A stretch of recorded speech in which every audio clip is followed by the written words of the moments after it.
नमस्कार, मैं अपूर्वा सिंह हाजिर हूं लेकर बड़ी बहस। और आज हम बात करेंगे रिश्तों के बारे में। फिर रिश्तों का खून हो रहा है, फिर विश्वास की आड़ में कत्ल की वारदात को अंजाम दिया जा रहा है। मर्डर हो गया उस अटूट रिश्ते का जो 11 मई 2025 को शादी के बंधन में बंधा था।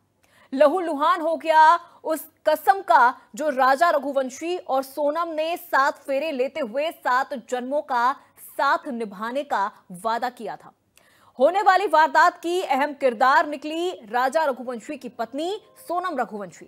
जी हां, वही सोनम जो शादी के बाद राजा रघुवंशी के साथ हनीमून मनाने 23 मई को मेघालय के शिलोंग में गई थी। लेकिन 23 मई की रात एक ऐसा साजिश रचा जिसने राजा की जिंदगी ही छीन ली। परिवार पूरी तरह से बिखर गया और इस पूरी घटना ने देश को झकझोर कर रख दिया। पुलिस बता रही है कि सोनम ने अपने पति की हत्या की साजिश खुद रची थी और शिलोंग की वादियों में इस वारदात को अंजाम दिया। इंदौर का रघुवंशी परिवार अपने बेटे की शादी में खुशी से झूम रहा था, खुशियां मना रहा था। बेटा राजा हनीमून पर पत्नी सोनम को लेकर गया था। घर वाले दोनों की जोड़ी देखकर फूले नहीं समा रहे थे। लेकिन इंदौर में ही सोनम ने पति की हत्या की साजिश रच डाली।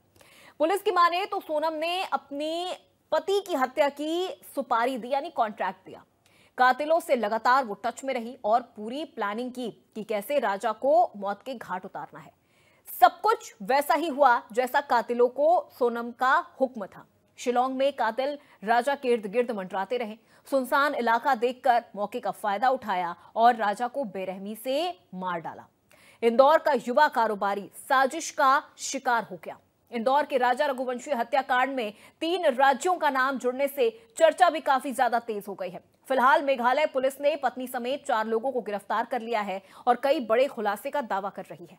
वहीं यूपी के गाजीपुर में जिस ढाबे से सोनम ने अपने भाई को फोन किया था, उस ढाबे के संचालक ने बताया कि सोनम बहुत घबराई हुई थी। रिश्तों के कत्ल पर सवाल तो उठते हैं। संस्कारी बहू आखिर कैसे बन गई कातिल? सोनम तो जिंदा मिल गई लेकिन भरोसा मर गया। शहर शहर कितनी कातिल सोनम मौजूद है। पत्नियां क्यों कर रही हैं बेवफाई? मुस्कान, निकिता, सोनम और कितनी बेवफा पत्नियां इस लिस्ट में शामिल होने वाली हैं। आज की बड़ी बहस में हम इन्हीं सवालों पर चर्चा करेंगे। हमारे साथ मेहमानों का आज एक बहुत खास पैनल भी जुड़ेगा, लेकिन उससे पहले आपको ये रिपोर्ट दिखाते हैं, फिर मेहमानों का रुख करेंगे और फिर इस बेहद संवेदनशील विषय पर चर्चा की शुरुआत करेंगे।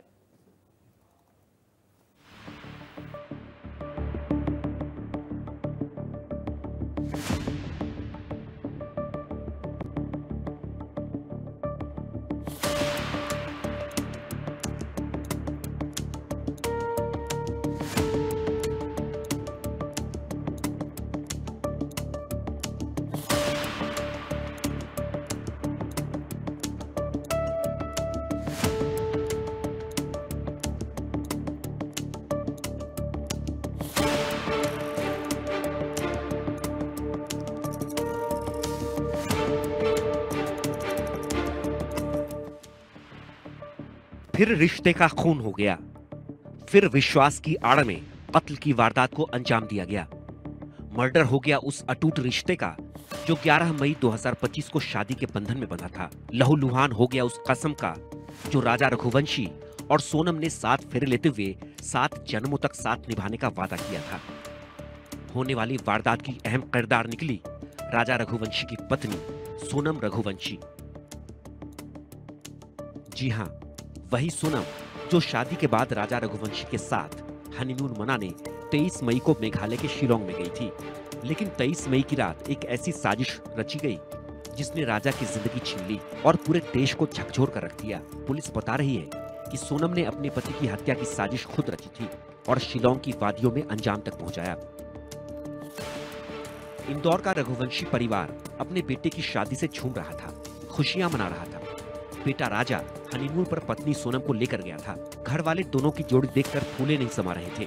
लेकिन इंदौर में ही सोनम के पति की हत्या की साजिश रच डाली। पुलिस की माने तो सोनम ने अपने पति की हत्या की सुपारी दी, कातिलों से लगातार टच में रही और पूरी प्लानिंग की कि कैसे राजा को मौत के घाट उतारना है। आज प्रातःकाल एक सूचना प्राप्त हुई थी थाना नंदगंज पर। मध्य प्रदेश पुलिस के द्वारा एक सूचना दी गई थी कि एक सोनम नाम की महिला है, वो काशी ढाबा जो कि वाराणसी गोरखपुर हाईवे पे थाना नंदगंज क्षेत्र में स्थित है, वहां पर वो है। तो तत्काल उस सूचना का संज्ञान लेते हुए एसओ नंदगंज फोर्स के साथ वहां मौके पर पहुंचे और वहां पर सोनम नाम की एक महिला वहां पे मिली, जिसको फौरन वहां से रिकवर करके डिस्ट्रिक्ट हॉस्पिटल ले जाया गया। वहां पर प्रारंभिक उपचार कराया गया और फिर उपचार के बाद उनको वन स्टॉप सेंटर में ले जाया गया है। इस समय वो वर्तमान में वन स्टॉप सेंटर में है। सब कुछ वैसा ही हुआ जैसा कातिलों को सोनम का हुक्म था। शिलोंग में कातिल राजा के इर्द गिर्द मंडराते रहे। सुनसान इलाका देखकर मौके का फायदा उठाते हुए राजा को बेरहमी से कत्ल कर डाला। इंदौर का युवा कारोबारी साजिश का शिकार हो गया। इंदौर के राजा रघुवंशी हत्याकांड में 3 राज्यों का नाम जुड़ने से काफी चर्चा में है। फिलहाल मेघालय पुलिस ने पत्नी समेत 4 लोगों को गिरफ्तार कर लिया है और कई बड़े खुलासे का दावा कर रही है।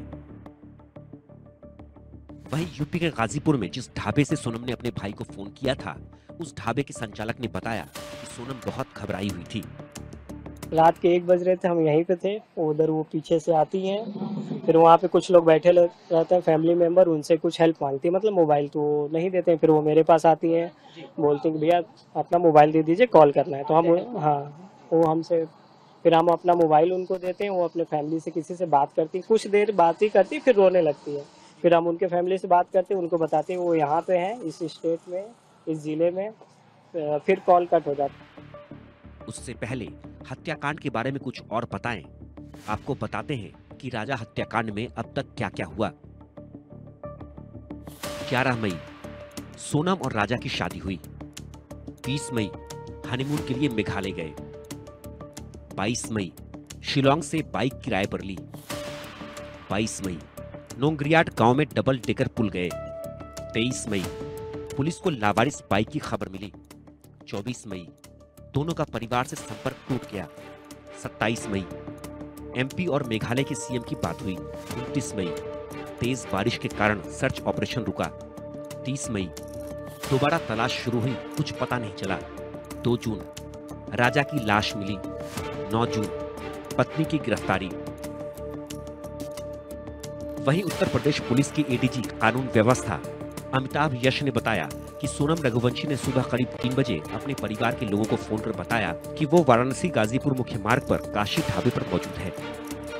सोनम रघुवंशी ने सुबह लगभग 3 बजे अपने परिजनों को फोन किया और बताया कि वो बनारस गाजीपुर मुख्य मार्ग पर स्थित काशी ढाबे पर मौजूद हैं। ये जानकारी सोनम रघुवंशी के परिजनों ने इंदौर पुलिस को दी और इंदौर पुलिस ने यूपी पुलिस से संपर्क किया। इस जानकारी पर गाजीपुर पुलिस ने सोनम रघुवंशी को बरामद किया और उन्हें तत्काल हॉस्पिटल ले गए, जहां उनकी मेडिकल जांच की गई। उसके तो आपने ये रिपोर्ट देखी, सिलसिलेवार तरीके से हमने एक एक पॉइंट आपको बताया कि कैसे और किस दिन शादी हुई और फिर उसके बाद क्या कुछ इस पूरे वारदात में सामने आया। अब आइए चर्चा की शुरुआत करते हैं। मुद्दा बेहद संवेदनशील है लेकिन बहुत जरूरी भी है आज के दौर के लिए। हमारे आज के जो खास मेहमान हैं वो भी हमारे साथ जुड़ चुके हैं।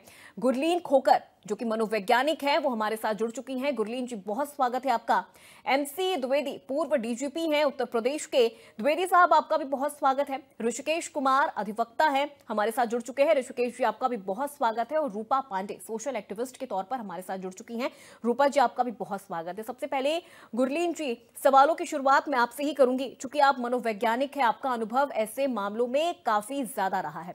सबसे पहले सवाल मेरा यही है कि इस पूरे मामले को आप किस तरह से देखती हैं, आपका अनुभव क्या कहता है? क्या ये कोई फ्रस्ट्रेशन है, पारिवारिक दबाव है, लव ट्रायंगल है या फिर कोई मेंटल प्रॉब्लम है? देखिए, अभी ये डायग्नोज करना कि ये मेंटल हेल्थ प्रॉब्लम है ये तो डेफिनेटली है, बट एक साइकेट्रिस्ट इसको डायग्नोज करके एक प्रिस्क्राइब मेडिकेशन दे सकता है। बट साइकोलॉजिस्ट के पास आज की जनता कितना जाती है?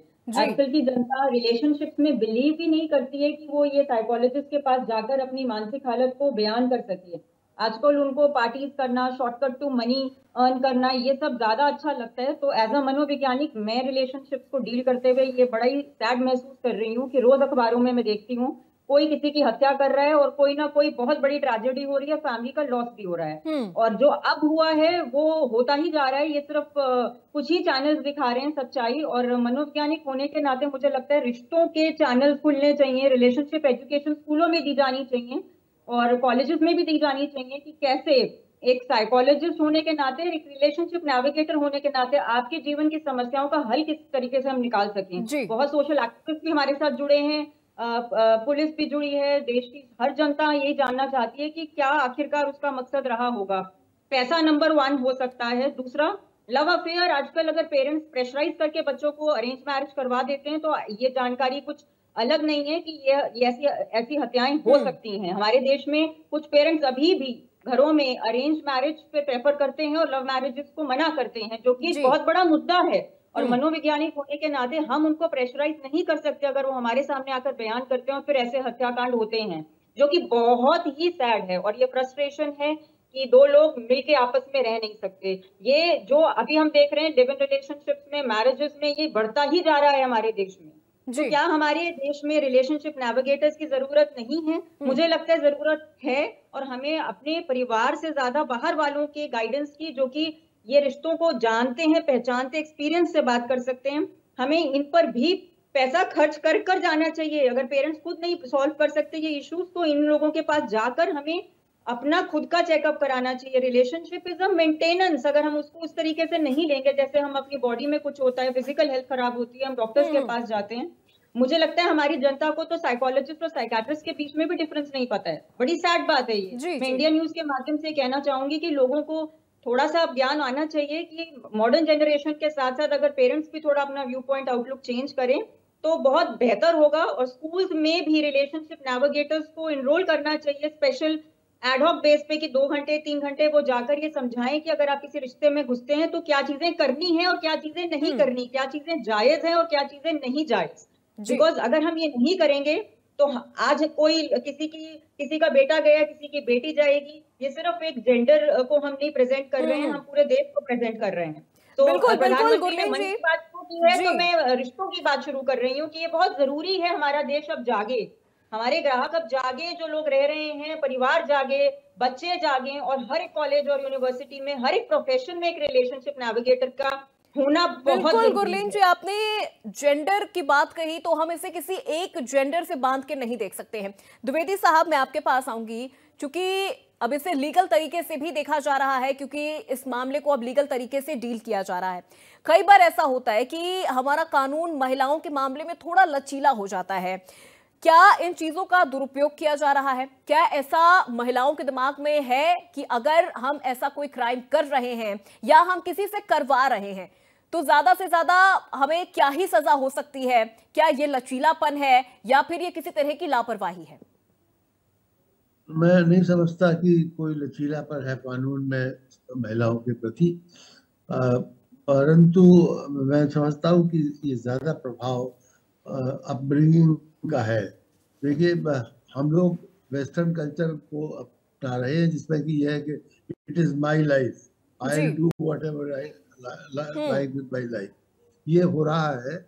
और लेकिन हमारे बच्चे ये तो सीख लेते हैं, लेकिन असल बात जो वहाँ के बच्चे जो वेस्ट में, वो अपनी रिस्पॉन्सिबिलिटीज भी समझते हैं साथ में, तब वो कहते हैं इट्स माई लाइफ, और फ्यूचर को अपने देखने की उनकी विजन जो है बेटर है। हमारे बच्चों में फ्यूचर तो दिखाया नहीं जाता, लेकिन वो तुरंत ही क्या किसी लव अफेयर में मुश्ती करके ऐसे केसेस होते हैं। कोई ये पहला केस नहीं है, ऐसे केसेस पहले भी हो चुके हैं। मैं बदायूं में एक केस हुआ था जिसमें लड़की और लड़के शादी हुई, और शादी जब खत्म हुई उसके तुरंत बाद थोड़ी देर बाद टेलीफोन आया बाहर से कि लड़की के पास उसके लवर का, और तुरंत लड़की गई और शादी करने के वहीं से उठ के चली गई दूसरी जगह, मोटरसाइकिल पर बैठा हुआ था लवर, उसके साथ चली गई। इस तरह की घटनाएं हो रही हैं।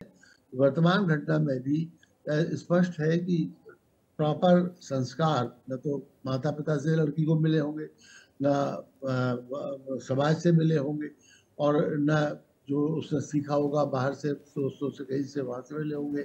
इस कारण उसने सोचा कि हम इसको बर्बाद है। अगर जरा भी अकल होती या कोई फॉरेन वाली पॉलिसी में उतनी अकल होती तो शादी नहीं करती, शादी को मना कर देती वो चाहती। लेकिन ये एक तरफ तो दबाव भी झेलते हैं बच्चे, दबाव उन पर पड़ता है तो दबाव को महसूस करते हैं, और दूसरी तरफ ये है कि बिल्कुल फ्यूचर उनको कोई दिखाई नहीं देता, उन्हें बस कल्पना में दिखाई देता है फ्यूचर। वर्तमान प्रकरण में जैसा मैंने सुना है कि इसमें भी लव अफेयर था बेसिकली इसका कारण, और इसी की वजह से इसने सोचा लड़की ने कि हम इस पति को रास्ता से हटा दें, परंतु अगर समझदारी होती तो पहले ही शादी को मना कर देती, टोटली मना कर देती तो कैसे हो जाता। जी ठीक है द्विवेदी साहब, लौटूंगे मैं आपके पास। ऋषिकेश जी, अधिवक्ता के एंगल से आप इस पूरे मामले को किस तरह से देख रहे हैं? वही सवाल मेरा आपसे है कि क्या महिलाओं के पक्ष में कानून लचीला हो जाता है, क्योंकि कई बार महिलाएं खुद को विक्टिम दिखाने की कोशिश करती है, और ऐसा आपने पिछले कई मामलों में देखा होगा, और इस मामले में भी कहीं ना कहीं हम ऐसा देख सकते हैं सोनम के केस में, जहां पर उसने खुद को विक्टिम बनाने की कोशिश की। परिवार भी सपोर्ट कर रहा है कि सोनम को फंसाया जा रहा है। आप इस विषय को किस तरह से देखते हैं, आपकी क्या राय है? देखिए, हिंदुस्तान में कानून में जो महिलाओं को, कानून का जो अगर देखेंगे क्राइम अगेंस्ट वुमेन को लेकर बहुत स्ट्रिंजेंट है। मतलब हमारे देश का कानून जो है, अगर आप महिलाओं के प्रति अगर कोई उत्पीड़न है, चाहे वो मैट्रिमोनियल से हो जाए, या फिर वो आपको आउटरेजिंग मोडेस्टी हो, या फिर रेप हो, इन सब चीज़ों को लेकर हमारे देश का कानून महिलाओं की तरफ थोड़ा सा टिल्टेड है। मैं ये कहूँगा कि टिल्टेड इसलिए कहूँगा क्योंकि जो जिस तरीके के प्रावधान कानून में डाले गए हैं वो एक प्रोटेक्शन जो है उनको देते हैं, लेकिन दूसरी तरफ जहां तक ये मामला है जिसका कि अभी हम जिक्र कर रहे हैं, यहाँ पे प्राइमा फेसाई जो एविडेंसेस निकल के आए हैं और जो पुलिस की इन्वेस्टिगेशन अभी तक जो डिस्क्लोज कर पाई है, वो सस्पेक्ट के तौर पे, अभी तो हम कहेंगे एक्यूज के तौर पे, वो सीधे सीधे सोनम और उसके एक जानकार जिसका कि नाम आ रहा है, जो कि ये भी जो कहा जा रहा है कि शायद उसके साथ में अफेयर था। और सारी चीजें जैसे जैसे इन्वेस्टिगेशन और बढ़ेगी तो अभी जो मोटिव, जो कहते हैं हर क्राइम का एक मोटिव होता है, तो अभी जो मोटिव जो निकल के सामने आ रहा है वो मोटिव आ रहा है लव ट्रायंगल के तहत। शायद इनकी मर्जी के बगैर शादी हुई और इनने जो है अपने लवर के साथ में मिलके इनका जो है कत्ल कर दिया। दिस इज दी इन्वेस्टिगेशन जो है वो दिखा रही है। अब ये चाहे कोई भी बहाना या फिर कोई भी अपफ्रंट या कोई भी, देखो कोई भी आदमी जब कानून के हत्थे चढ़ जाता है तो ये नहीं कहता है कि जी मैंने जुर्म किया है, वो अपना डिफेंस डे फर्स्ट से पुट फॉरवर्ड करता है। तो ये लड़की का परिवार जो है वो तो ये कहेगा कि हम लोग इन्वॉल्व नहीं है, लेकिन जो एविडेंसेस आ रहे हैं और जिस तरीके से इनकी कॉल रिकॉर्ड्स और जो लोकेशंस ट्रैक की गई हैं और जिस सर्कमस्टांसेस में जो है लड़के की डेथ हुई है, वो सीधा सीधा जो है वो इशारा सोनम और उसके अकम्प्लिश की तरफ कर रहा है। तो अब तो केस आगे बढ़ेगा, ट्रायल में जाएगा, एक चार्जशीट फाइल होगी, तब जाके पता चलेगा। लेकिन मैं आज अभी तक की जो इन्वेस्टिगेशन है और अभी तक की जो कानूनी प्रक्रिया जिस तरीके से चली है, और पुलिस अभी रिमांड भी लेगी, पुलिस उनको रिमांड पे लेके सवाल भी पूछेगी और लोकेशन पे भी ले जाएगी, तो मेरे ख्याल से आने वाले समय में अभी स्थिति और साफ होगी। लेकिन प्राइमा फेसाई आज की तारीख में अब तक के इन्वेस्टिगेशन के बेसिस पे हम ये कह सकते हैं कि अक्यूज्ड सोनम और उसके साथ में जो लोग इन्वॉल्व हैं वो लग रहे हैं। ठीक है, बिल्कुल ऋषिकेश जी, लौटूंगी मैं आपके पास। रूपा पांडे जी, चूंकि सोशल एक्टिविस्ट के तौर पर लंबे वक्त से काम कर रही हैं, ऐसे कई मामले आपने रूपा जी देखे होंगे, और पिछले अगर कई महीनों का हम रिकॉर्ड उठाकर देखें तो ऐसे कई हाई प्रोफाइल केसेस हमारे सामने आए हैं। चाहे हम मेरठ की मुस्कान की बात कर ले, चाहे अभी मध्य प्रदेश की सोनम की हम बात कर ले, लेकिन कई बार ऐसा भी होता है कि कत्ल किसी और से करवाया जाता है, खुद किया जाता है, लेकिन कई बार हमने ऐसे भी मामले देखे हैं जहां पर सुसाइड के लिए उकसाया जाता है पत्नी की तरफ से, इतना ज्यादा मेंटली टॉर्चर किया जाता है पति को कि वो सुसाइड तक कर लेते हैं। इन चीजों को अगर सोशल एक्टिविस्ट, एक सामाजिक कार्यकर्ता के तौर पर अगर आप देखें तो क्या आपका अनुभव कह रहा है इस पूरे विषय पर? देखिए, ये जो घटना हुई है ये बहुत ही दुखद है और डराने वाली है। ये लगातार, आपने भी अभी बताया कि लगातार विगत कुछ माह से हम लोगों ने इस तरह की जघन्य घटनाएं देखी हैं जिसमें लगता है कि रिश्ते कलंकित हो रहे हैं।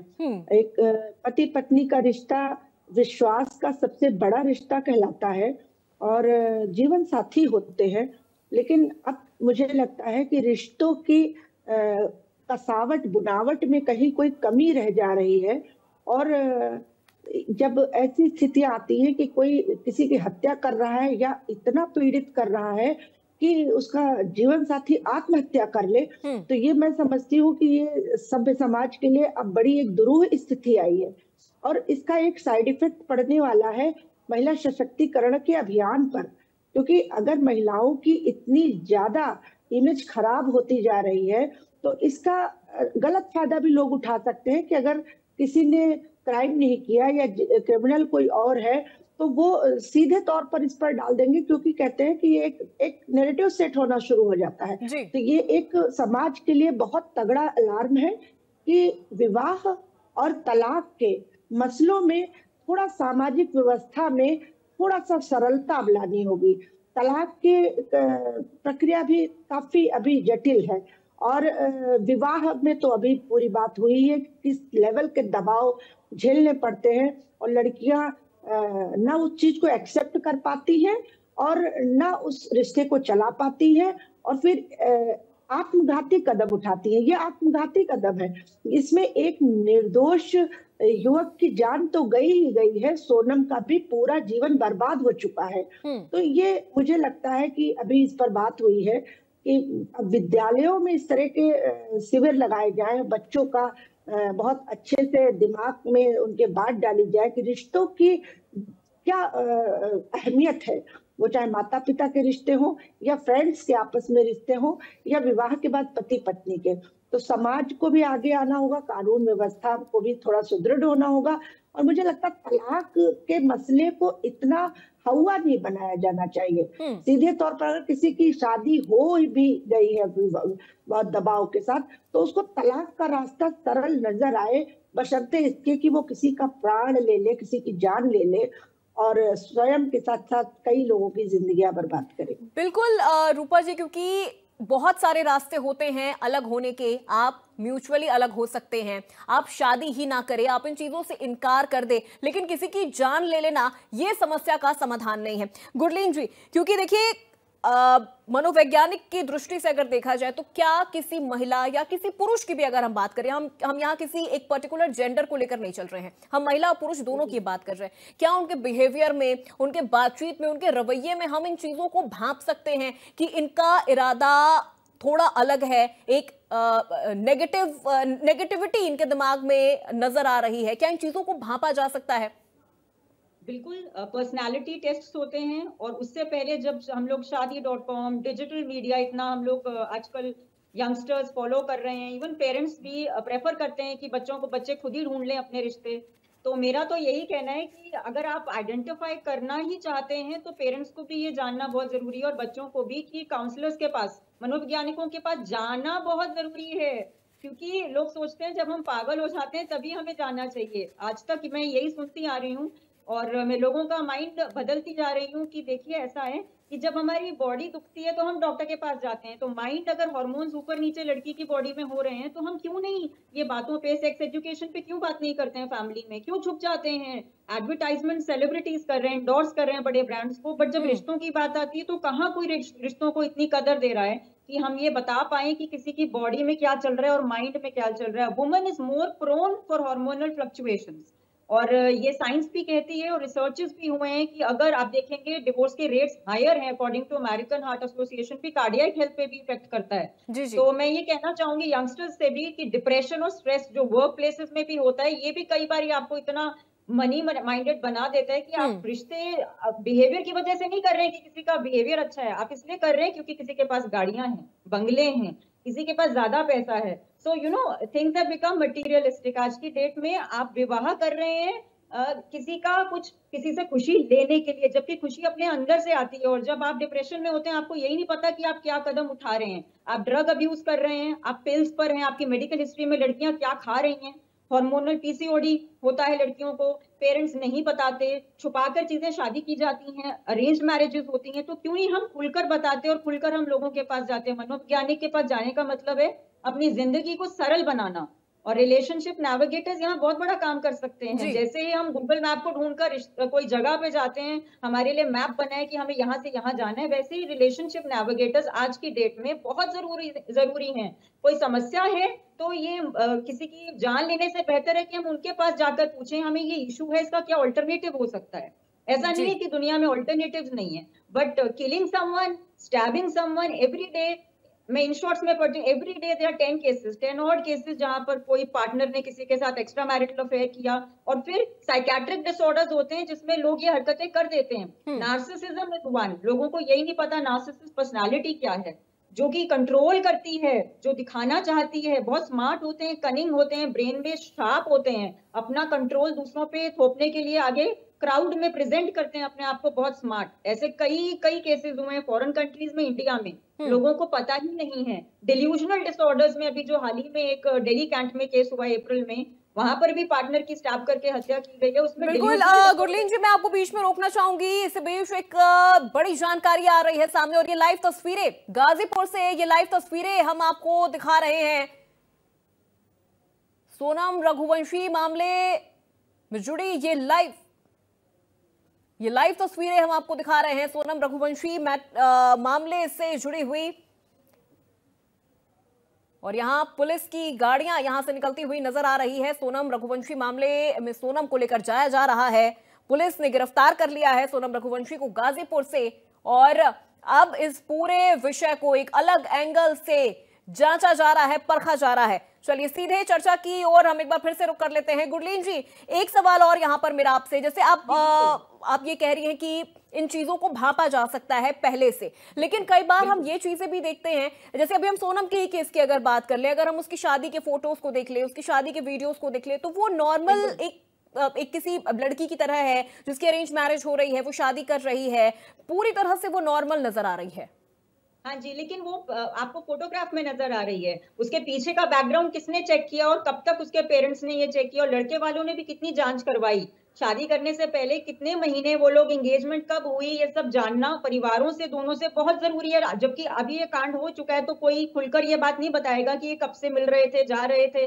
बिकॉज मेरा कहना ये, अगर लव अफेयर होता है तो वो पता करना बहुत ही आसान है। तो साइकोलॉजिस्ट इसमें इसीलिए हेल्प कर पाते हैं क्योंकि आपकी नॉन वर्बल बिहेवियर से भी पता चल जाता है कि आप छुपा रहे हैं कोई चीज, झूठ बोल रहे हैं। तो ये चीज, जैसे जैसे हम विवाह वाले लोगों में पंडित को रखते हैं, वैसे एक काउंसलर्स का आजकल बहुत बड़ा रोल है सोसाइटी में। तो मन की बात की जगह रिश्तों की बात भी अगर हो चैनल्स पर, तो जो आप कर रहे हैं इंडिया न्यूज वाले, बहुत जरूरी है। आई एम श्योर कि मेरे साथ जितने भी लोग अभी भी, रूपा पांडे जी, ऋषिकेश जी, जो भी हैं बैठे हैं, संस्कार भी आते हैं उसमें, लेकिन हर कोई संस्कारी माँ बाप नहीं भी हो सकते, और हो सकता है उनको बाहर किसी की जरूरत पड़े। तो मेरा यही कहना होगा कि आजकल कई यंग बच्चे हैं जो अफेयर्स में फंसते हैं और ड्रग्स में जाकर के ये ऐसी हरकतें कर देते हैं, और कई बच्चे पैदा ही कुछ साइकोटिक डिसऑर्डर्स के साथ होते हैं और पेरेंट्स इसको मानने को ही तैयार नहीं होते, और ये बहुत रिच फैमिलीज में हो रहा है। ठीक है, बिल्कुल। द्विवेदी साहब, ऐसे मामलों में आप सबसे बड़ा चैलेंज क्या देखते हैं? क्योंकि अगर हम सोनम के केस की बात करें तो इसने यहाँ पर खुद को पूरी तरह से विक्टिम दिखाने की कोशिश की है। कई बार तो ऐसा एंगल भी सामने आया कि ये ह्यूमन ट्रैफिकिंग हो सकती है, वो ऐसी जगह पे थी और वे उनका परिवार से पूरी तरह से कांटेक्ट खत्म हो गया। तो ऐसे मामलों में आप सबसे बड़ा चैलेंज पुलिस के लिए क्या समझते हैं? क्योंकि पुलिस जब ऐसा कोई केस हो जाता है तो पुलिस को इन्वेस्टिगेशन में सबसे बड़ी कठिनाई तो मैं ये कहूँगा कि आजकल मीडिया और सोशल मीडिया से जी यही मतलब जो तो है ही 2 दिन कल ही, बल्कि मुझे याद पड़ता है कल या परसों एक चैनल जो है वो दिखा रहा था जिसमें सारे लोग कह रहे थे कि मेघालय की पुलिस जो है वो तो बिल्कुल नाकारा है, गवर्नमेंट जो है मिली हुई है, तमाम आरोप चालू हो गए थे। तो ये बिना समय दिए पुलिस को सबसे पहले जो मीडिया का प्रेशर आता है, जिसमें सफिशिएंट टाइम पुलिस को नहीं मिलता इन्वेस्टिगेशन, तो उसमें चांस ये रहता है कि गलत आदमी फंस जाए। तो पहले तो इन केसेस में जब इन्वेस्टिगेशन हो रहा है तो शांति रहनी चाहिए। जैसे कोर्ट में जब केस चलता है तो उसकी क्रिटिसिज्म इस बात की नहीं होती कि आज गवाह ने ये कहा, साहब ने ये कहा, ये कहीं अखबारों में उसका ना कोई क्रिटिसाइज करता ना बोलता है। इसी तरह इन्वेस्टिगेशन इक्वली डिफिकल्ट है अगर सही उसमें जाना है। तो पहला तो ये है कि हमको शांत दिमाग से टाइम देना चाहिए। अगर गलत करती है पुलिस तो फिर जो भी कहिए उसका, लेकिन कल तक जो पोजीशन थी यही था कि साहब वहाँ तो पार्टी की गवर्नमेंट है, वो खुद तो नहीं मिली हुई है, उनका क्या रिस्पॉन्सिबिलिटी बनती कि नहीं बनती, डीजी पुलिस की बनती है बनती। एक तो ये बात। दूसरा ये है कि ऐसे केसेस में माँ बाप और परिवार वो ज्यादा मदद कर सकते हैं, सही पुलिस को भी सही जगह पहुंचने के लिए, सही जानकारी देके जी, जो सही जानकारी के लिए, जो प्रायः नहीं करते हैं। ये जैसा कि अभी आपके साइकोलॉजिस्ट ने कहा, ये बिल्कुल सही है कि माँ बाप ने अगर वॉच किया होगा उस लड़की को, तो उसने पिछले साल 1.5 साल में कुछ ऐसे ट्रेड्स जरूर दिखाए होंगे। ऐसा नहीं हो सकता है कि जो शो उसने शादी के वक्त किया, कोई साइन कुछ भी ऐसा नॉन वर्बल साइन दिखा होगा। द्विवेदी साहब, एक और सवाल मैं आपसे लूंगी, उसके बाद ऋषिकेश जी का मैं रुख करूंगी। क्या अगर कल्प्रिट महिला हो तो फिर जो कानूनी लड़ाई होती है या जो प्रोसीडिंग होती है, क्या उसमें किसी तरह का कोई बदलाव हो सकता है या एंगल चेंज हो सकता है? नहीं, कल्प्रिट महिला है तो उसमें कोई कानूनी लड़ाई में या कानून के इम्प्लीमेंटेशन में कोई चेंज करने की आवश्यकता नहीं है। वो तो अभी भी सिमिलर है। जो बात कही ऋषिकेश जी ने बात कही कि वो बात अलग है। वो तो ये है कि अगर महिला आरोप लगाती है पुरुष पर, तो चूंकि महिलाओं के साथ अत्याचार हिस्टोरिकली होते रहे हैं, तो हमने ऐसे कानून बना दिए हैं जिसमें हम पुरुष को जल्दी से सजा दे देते हैं बिना सफिशिएंट प्रथम दृष्टया सफिशिएंट एविडेंस के देखे, और बाद में भी ऐसा हुआ कि गलत लोगों को सजाएं मिली है। सजाएं नहीं मिली तो जेल में तो रहे ही है, क्योंकि जमानत नहीं होती है। तो जैसे दहेज एक्ट का होता है, आपके शेड्यूल कास्ट ट्राइब एक्ट का भी मिसयूज होता है, तो ऐसे बहुत से एक्ट्स हैं जिनका मिसयूज होता है, तो वो अलग बात है। लेकिन इस केस में जब महिला या पुरुष स्वयं अपराधी है तो कोई ऐसा डिफरेंशिएशन नहीं होता ट्रायल में कि इसमें महिला है या पुरुष है। उसके लिए किसी चेंज की आवश्यकता मेरी समझ में नहीं है। जो आवश्यकता है वो यह है कि जो दहेज एक्ट में जो ऐसी चीजें डाल दी गई हैं कि हम प्रिज्यूम कर लेंगे अगर 7 साल के अंदर लड़की ने खुद जाके जल भी गई तो हम मान लेंगे कि लड़के की वजह से जली। तो ये चीजें जो है समाप्त होनी चाहिए। बिल्कुल बिल्कुल। ऋषिकेश जी, सोनम के केस से अगर हटके हम पिछले और कई केसों की बात करें, जैसे आपने मेरठ का मुस्कान केस आपने सुना होगा कि वहां पर किस तरह से और ब्रूटली तरीके से उसने अपने हस्बैंड को काटा, ड्रम में डाला और फिर उसके बाद वो अपने बॉयफ्रेंड के साथ घूमने चली गई। सोनम के केस की बात करें यहाँ पर तो वो अपने पति के साथ हनीमून पर जाती है, फैमिली के साथ वो कांटेक्ट में रहती है, फिर एक दिन अचानक पूरी तरह से कांटेक्ट खत्म हो जाता है। क्या कत्ल खुद से करना या किसी पार्टनर से करवाना दो अलग चीजें हो जाती हैं, तो सजा का प्रावधान किस तरह से यहाँ पर बनाया जा सकता है या किस तरह से किया जाता है? देखिए, सजा जो है कातिल को और कत्ल करवाने वाले को, दोनों को जो है उसमें जो धाराएं लगती हैं वो बिल्कुल सिमिलर धाराएं। अगर आपने जैसे थ्रू समवन, जैसे सुपारी किलिंग होती है, आपने किसी को हायर किया और आपने डायरेक्टली किसी को गोली नहीं मारा, गोली जो है सुपारी किलर ने मारा जी, तो जो सुपारी किलर है उस पर भी 302 का मुकदमा चलेगा और जिसने मरवाया उस पर भी 302 का मुकदमा चलेगा। ऐसा नहीं कि जो है अगर आपने गोली नहीं चलाया तो आप पे 302 का मुकदमा नहीं चलेगा, आप पे जो है कत्ल की जो है वो मुकदमा नहीं चलेगा। तो इसमें सोनम और ये है कि जो इसमें कॉन्स्पिरेसी 120B जो होता है कानून में, कि जो कॉन्स्पिरेसी है उसमें तो जो लोग शामिल होंगे उन सब पे जो है कत्ल का मुकदमा चलेगा। कोई भी ऐसा व्यक्ति नहीं है अगर उसका प्रेमी भी जो है, अगर वो भी पाया गया कि कत्ल के वारदात के पहले इन लोगों के बीच में आपस में बातचीत हुई और ये हुआ कि भाई हम इसको एग्जीक्यूट करेंगे और जो है हम कॉन्स्पायर करें, मीटिंग ऑफ माइंड किया और जाके उसके बाद जो है कत्ल को अंजाम दिया, तो ये सारे लोग जो है they will face the prosecution under 302, that is murder. There can not be different कि भाई एक जो है एक पे जिसने मारा उस पे अलग चलेगा या फिर जिसने मरवाया उस पे अलग चलेगा। कानून बिल्कुल सेम रहेगा सब पे। जी बिल्कुल, क्योंकि ऋषिकेश जी कई बार हमने देखा है कि जो डाउरी केसेस होते हैं उसमें पूरा परिवार पूरे परिवार को कल्प्रिट मान लिया जाता है। लेकिन अगर हम सोनम के केस की बात करें तो क्या यहाँ पर सिर्फ हम कल्प्रिट सोनम को माने? देखिए नहीं, अभी आपको मैं कहता हूँ कि जो डॉरी केसेस होता है उसका नेचर ये है कि जो डॉरी मांगने में, देखिए डॉरी केसेस में क्या होता है कि भाई लड़की की शादी हुई और डॉरी मांगा गया यानी दहेज मांगा गया, तो माँ बाप उसमें एलिगेशंस माँ बाप पे भी होते हैं, उसमें एलिगेशंस और भी जो परिवार के लोग होते हैं उस पे भी लगाए जाते हैं और हस्बैंड पे भी होता है। लेकिन जो मर्डर केस है इसमें तो it is a case where जिन लोगों ने कंस्पिरेसी किया है और जिन लोगों ने जो है कंस्पिरेसी में शामिल हुए हैं, तो पुलिस इन्वेस्टिगेशन पे आएगा कि नंबर 1 एक्यूज जो है बनेंगे सोनम, नंबर 2 उनके जो थे प्रेमी वो बनेंगे, नंबर 3 पे जो है जो और लोग इन्वॉल्व थे, जो शूटर था। तो ये सारे लोगों पे सिर्फ एक ही धारा के अंतर्गत मुकदमा और उसमें 120 भी जो कॉन्स्पिरेसी है वो ऐड हो जाएगी। जी ठीक है। रूपा पांडे जी, क्योंकि आपने कई बार ऐसे भी केसेस देखे होंगे जहां शुरुआत से तो ये लगता है कि जो महिला है वो विक्टिम है, वो पूरी तरह से या तो उसको फंसाया जा रहा है या इस पूरे मामले में वो विक्टिम है, लेकिन जब पूरे मामले का खुलासा होता है तो असली मास्टरमाइंड, असली कल्प्रिट तो वही निकलती है। और ऐसा हमने पिछले कई मामलों में भी देखा है। सोनम के केस में भी अगर हम देखें तो यही चीजें नजर आ रही थी। शुरुआत से परिवार को, पुलिस को यही लग रहा था कि राजा की वहां पर किसी अलग मोटिव से उसकी हत्या की गई है और फिर या तो सोनम को गायब कर दिया गया है, किडनैप कर लिया गया है, या फिर वो किसी ह्यूमन ट्रैफिकिंग का शिकार हुई है। बिल्कुल यही लग रहा था। कुछ घंटे पहले तक मैं इस जिसको अभी आरोपित किया गया है इसके प्रति बड़ी सहानुभूति रखते हुए इनके सकुशल वापस आ जाने की कामना कर रही थी और बड़ी चिंता में भी थी।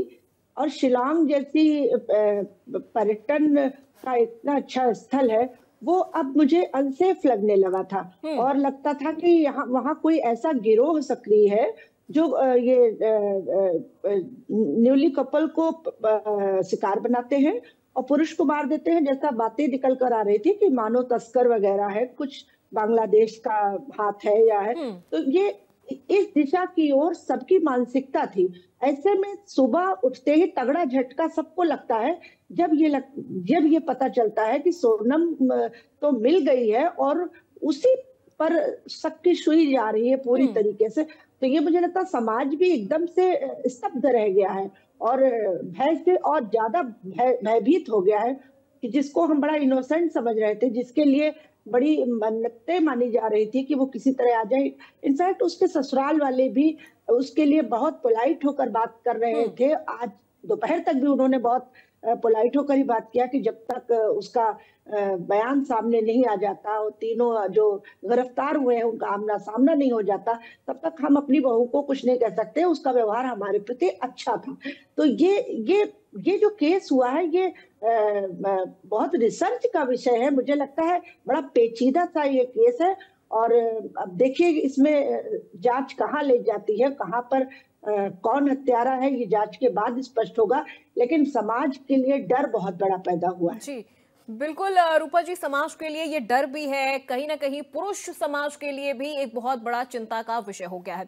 गुरलीन जी, हमने राजा रघुवंशी की मां का जो इंटरव्यू है हमने वो भी सुना था, जहां वो ये कह रही है कि वो तो बहुत नॉर्मल थी, बहुत प्यारी बच्ची थी, हमेशा गले मिलती थी हमसे, जब भी बात करती थी बहुत प्यार से, बहुत दुलार से वो रहती थी हमारे साथ, हमें उसके बिहेवियर में कुछ भी ऐसा नेगेटिव या सस्पेक्टेड हमें ऐसा कुछ भी नहीं लगा। लेकिन फिर धीरे धीरे जब परत दर परत खुलती चली जाती है तो हम जिसे विक्टिम मान रहे थे वो ही कल्प्रिट निकल के सामने आ जाती है। बिल्कुल बिल्कुल। तो क्या होता है कि जब आपका मोटिव किसी चीज को पाने के लिए होता है ना, तो आपके आगे जितने भी ब्लॉक्स आएंगे, आप अगर पूरे दिल से वो चीज कर रहे हैं तो आप कर ही देंगे। तो कहते हैं ना मीठी छुरी, तो अगर आप किसी से काम निकलवाना चाहते हैं तो आप बिहेवियर तो आपका स्वीट ही रहेगा, ऑन द फेस आप सबको अच्छा प्रिटेंड करेंगे। सो प्रिटेंस फैक्टर आज की यंगस्टर्स में बहुत ज्यादा हो गया है। तो आप देखेंगे अगर आप बच्चे को भी माँ बाप से कोई चीज चाहिए तो वो बहुत अच्छा पेश आएगा, सब कुछ टाइम पे करेगा सब। तो ये एक बिहेवियर एनालिस्ट बहुत अच्छे से जांच पाएगा कि देखिए कि ये क्या हो रहा था। मतलब शादी से पहले वो कहती थी, शादी के ड्यूरिंग वो कहती थी, एक साइकोलॉजिस्ट अगर देखें तो ये एक पूरा proper well spun well web ये एक पूरा अच्छा केस बन रहा है, जहां पर इमरजेंस ऑफ साइकोलॉजिस्ट मनोवैज्ञानिकों का अब होना सोसाइटी में इम्पोर्टेंस समझ में आएगी। ये केस हाथ से बढ़ते ही चले जा रहे हैं, और जैसे पीएम मोदी जी ने मन की बात शुरू की है, वैसे रिश्तों की बातों का चैनल अगर लोग शुरू करें और न्यूज दे रिश्तों की, मुझे लगता है कि बहुत ही बड़ा हमारे देश में एक रेवोल्यूशनरी चेंज आ सकता है। और ये मैं सिर्फ इसीलिए नहीं कह रही क्योंकि मैं एक मनोवैज्ञानिक हूँ, हम रोज सुबह उठकर बैड एंड नेगेटिव न्यूज ही देखते हैं कि किसी ने किसी को मार दिया। एंड ये जो साइकोटिक डिसऑर्डर्स हैं आज के देश में, हम इसे एक ट्रेंड के तौर पर भी देख सकते हैं गुरलीन जी, क्योंकि पिछले कई महीनों से ऐसे कई मामले और इसी तरह के मामले सामने आए हैं। हमने जयपुर में भी देखा, हमने उत्तर प्रदेश में भी देखा, और ये मामले सिर्फ शहरों में नहीं है, ग्रामीण क्षेत्रों में भी इस तरह के मामले हैं। बिल्कुल बिल्कुल, ग्रामीण क्षेत्रों में इसलिए है क्योंकि एक तो संस्कार की, जैसे उन्होंने बात करी, वहां पर बहुत ज्यादा ऑर्थोडॉक्स सोच होती है लोगों की कि अपने ही जाति में होना चाहिए, ब्राह्मण ब्राह्मण में ही, जाट जाट में ही, ये सब चीजें भी होती हैं। और मांगलिक दोष, पंडित भी बीच में आ जाते हैं। आपने पंडितों के केस भी सुने होंगे जहाँ पे ग्रह दोष होते हैं तो पूजाएं करवाई जाती हैं जिसमें बलि देकर भी लोगों लड़कियों को मारा जाता है। ये भी तो, ये जेंडर की हम बात नहीं कर रहे हैं, हम बात कर रहे हैं कि हमारे देश में ऐसे कई फेक गुरुज भी पैदा हो गए हैं, पंडित भी पैदा हो गए हैं, तो लोगों को डराया जा रहा है। आजकल के बच्चे विवाह ही नहीं करना चाहते हैं, लिव इन में ज्यादा रहना चाहते हैं, जहाँ पे सोसाइटीज में भी ये लीगल हो गया है कि अगर आप लिव इन में रह रहे हैं तो आप साइन करवा के रहिए कि कल को कोई छलांग मार दे 3rd फ्लोर से 6th फ्लोर से। तो ये सब चीजें कानून के ग्रस्त में भी, कानून को भी केसेस बनाने चाहिए जो सेफ्टी प्रोवाइड करें लिव इन में जो कपल्स रह रहे हैं उनको। और दूसरा, स्कूल्स, कॉलेजेस, यूनिवर्सिटीज में रिलेशनशिप नेविगेटर्स को एक रोल देना जरूरी है। इवन कोर्ट्स को भी, अगर मीडिएशन कोर्ट्स में अगर मीडिएशन सेल के पास आप जाते हैं तो कितनी ही सुनवाई हो जाती है आपकी। आई एम श्योर कि ऋषिकेश जी यहाँ बैठे हैं, मैं किसी के अगेंस्ट ये बात नहीं कर रही हूँ, but it is very important कि हमारे जनता को ये रियलाइज हो कि एक साइकोलॉजिस्ट और एक रिलेशनशिप कोच की कितनी जरूरत है इस टाइम पर। ये तो आप मीडिया वालों का खैर है कि आप लोग ये दिखा रहे हैं और हम लोग ये बात कर पा रहे हैं इंडिया न्यूज के माध्यम से, बट ये रियलिटी है और ये दिखाई अब जा रही है, केस पहले भी हुए हैं। तो इसीलिए हमारी देश को जागरूकता की बहुत जरूरत है कि ये सिर्फ आज एक जान गई, कल उठेंगे फिर कोई ऐसा होगा केस, और ये होते ही चले जा रहे हैं। अगर आप ग्राफ देखेंगे तो साइकोलॉजिस्ट के लिए, ये तो लोगों के पास साइकोलॉजिस्ट की भी कमी हो रही है, मतलब, और इतना हाई चार्ज कुछ साइकोलॉजिस्ट कर रहे हैं कि उनके पास जाने के लिए लोग कतरा रहे हैं, लोग प्रेफर ही नहीं करते जाना। तो इसलिए मेरी दिली ख्वाहिश है कि जो साइकोलॉजिस्ट काम कर रहे हैं, अच्छे रिश्तों में भी कर रहे हैं, वो अपने फीसेस को थोड़ा कम करें ताकि स्टूडेंट्स भी अप्रोच कर सके उनको। और दूसरा, हम जैसे लोग जो इंटरव्यू चैनल्स कर रहे हैं, क्वेश्चंस रिश्तों को लेकर कोई नई चीज शुरू कर रहे हैं, लोग जुड़े, चाहे वो वकील हो, चाहे वो सोशल एक्टिविस्ट हो, चाहे वो एयरफोर्स ऑफिसर्स हो, आर्मी ऑफिसर्स। बिल्कुल गुरलीन जी, क्योंकि ऐसे मामलों में साइकोलॉजिस्ट, वकील, पुलिसिंग व्यवस्था, समाज सेविका की बहुत ज्यादा जरूरत होती है, और इनका अगर एक पैनल हो इन तमाम विषयों पर बात करने के लिए, तो मुझे लगता है कि ऐसे समस्याओं का हल बहुत आसानी से बातचीत के जरिए ही निकल सकता है। द्विवेदी साहब, अब आप इस केस को कैसे देख रहे हैं? कैसे अब आगे ये केस बढ़ेगा? कार्रवाई किस तरह से होगी? छानबीन अब कौन सा नया मोड़ लेगा? वैसे तो देखिए, अगर कोई क्योंकि तीन राज्य अब इस पूरे मामले में इन्वॉल्व हो चुका है, एमपी, मेघालय और उत्तर प्रदेश। देखिए, अभी तक जो सर्कमस्टेंसेस हैं जिनमें कि शादी हुई, हनीमून पर गए, हत्या हुई और उसके बाद लड़की 17 दिन बाद अपने घर को फोन करती है, बीच में कहीं किसी को फोन नहीं करती, इन सब सर्कमस्टेंसेस से तो लग रहा है कि जो इन्वेस्टिगेशन पुलिस कर रही है वो सही रास्ते पर है। अब इसमें सिर्फ एविडेंस कलेक्ट करने की बात है, तो उसमें जो है टेक्नोलॉजिकल तकनीकी एविडेंस क्या क्या मिल सकती है, फोन से, सीसीटीवी से या किसी अन्य माध्यम से या व्यक्तियों के माध्यम से क्या मिल सकती है, तो एविडेंस कलेक्ट करना रह जाता है। जब तक कोई नई बात एकदम और पैदा ना हो जाए, कोई नहीं कह सकता कि कोई ऐसी बात पैदा हो जाए जिसको लाइन ऑफ इन्वेस्टिगेशन पता चले गलत है या डिफरेंट है, लेकिन उसके चांस 5% से ज्यादा मैं नहीं समझता हूँ, 5-10% ज्यादा, क्योंकि काफी ठीक लग रहा है रास्ते पर इन्वेस्टिगेशन जा रहा है। चार्जशीट लगेगी, मुकदमा चलेगा और परिणाम तो कुछ भी आ सकता है बाद में, क्योंकि कैसी गवाही पेश होती है कोर्ट में उस पर निर्भर करता है। मैं एक बात और जरूर कहना चाहूँगा कि हम इस तरह के केसेस जो लड़कियों के द्वारा हो रहे हैं, इसके लिए बहुत कुछ जिम्मेदार हमारे हिंदी सीरियल्स भी है। अगर आप देखते हैं हिंदी सीरियल, उसमें लड़कियों को ही विलेन, बदमाश, कपटी, छली जरूर दिखाया जाता है। और सारे वो किसी को मार देने में, किसी को आग से जला देने में वो दिखाते हैं, कोई उन्हें हिचक ही नहीं रहती है। चाहे किसी को जला देगी या किसी को डुबा देगी, किसी का एक्सीडेंट करा देगी, किसी को सांप से कटवा देगी, किसी को जहर खिला देगी। इस तरह के सीरियल्स पर रोक लगनी चाहिए। साइकोलॉजिस्ट का जितना प्रभाव हो सकता है उससे ज्यादा प्रभाव इन सीरियल्स का पड़ रहा है, एडवर्स प्रभाव पड़ रहा है साइकोलॉजिस्ट का। तो ये आवश्यक है कि हम अपने साहित्य और कला के नाम पर ऐसी चीजें न सिखाए बच्चों को कि वो आउट ऑफ कंट्रोल हो जाए, उनका दिमाग गलत रास्ते पर चला जाए। बिल्कुल ऋषिकेश जी, क्योंकि अगर हम इसे लीगल तरीके से, लीगल प्रोसीडिंग के तरीके से देखें तो क्या हमारा जो मौजूदा कानून है वो महिलाओं के पक्ष में इतना ज्यादा लीनियंट है कि फिर इस तरह के कानूनों का दुरुपयोग किया जा रहा है, डिसएडवांटेज उठाया जा रहा है? देखिए, अगर आप कहेंगे मिसयूज किसी एक पर्टिकुलर एक्ट का जो महिलाओं को प्रोटेक्ट करता है तो वो मिसयूज ही होता है, ऐसा नहीं है कि नहीं होता है। चाहे वो डॉरी के अगेंस्ट में जब कानून बना 498 का, तो उसमें इनिशियली जो है लड़का अरेस्ट होता था, पूरा परिवार भी अरेस्ट हो जाता था, फिर सबकी बेल होती थी, सब बाहर आता था और सिर्फ अपने एक कंप्लेंट के बेसिस पे, कोई एविडेंस रहने की जरूरत नहीं होती थी। एक कंप्लेंट जो है लड़की ने डाला, उसके बेसिस पे जो है कि पूरा का पूरा परिवार जो है जेल में होता था। बाद में सुप्रीम कोर्ट ने इस पे जो है गाइडलाइंस लगाई कि नहीं ऐसे नहीं कर सकते, आप जो है पूरी तरीके से इन्वेस्टिगेशन कीजिए और जब तक इन्वेस्टिगेशन में कुछ मटेरियल नहीं निकल के आता है तो आप डायरेक्टली जो है आप अरेस्ट नहीं कर सकते।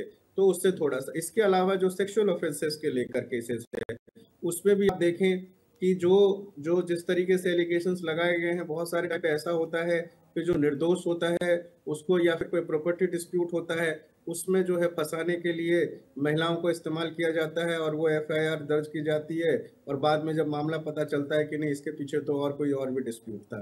अभी जो है एक बहुत बड़ा ट्रेंड चल रहा था कि जो सेक्सुअल ये 376 का जो कि रेप का मामला है, इसमें ऐसा हुआ कि जितने भी बॉयफ्रेंड जिनका कोई फिजिकल रिलेशन हो जाता था और उसके बाद जो है उनका ब्रेकअप हो गया, तो वो जो है केस लगाते थे रेप का, जबकि म्यूचुअली हुआ सब कुछ। म्यूचुअली जो है वो फिजिकल रिलेशनशिप में गए, जो भी उनका अफेयर हुआ, लेकिन जैसे ही ब्रेकअप हुआ वो 376 का केस लगा दिया, लड़का अंदर हो गया।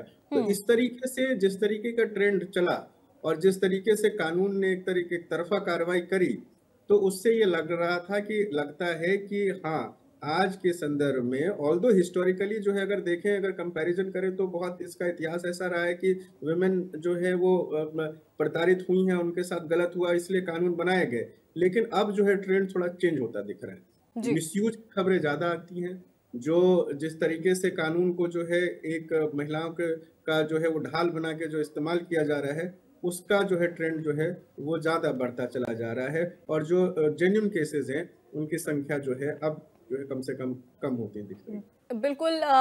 रूपा पांडे जी, सामाजिक कार्यकर्ता के तौर पर आप काम कर रही हैं, जमीनी स्तर पर आप जुड़ी हुई हैं, एक्स्ट्रा मैरिटल अफेयर और उसके बाद परिवार का दबाव, इन चीजों को हम किस तरह से डिस्क्राइब करें, किस तरह से परिवार की भूमिका को हम यहाँ पर देखें? क्योंकि कई बार चीजें ऐसा क्योंकि हमने कभी ऐसा कोई मामला बहुत कम देखा है जहां घरेलू हिंसा से प्रताड़ित किसी महिला ने अपने पति की हत्या कर दी।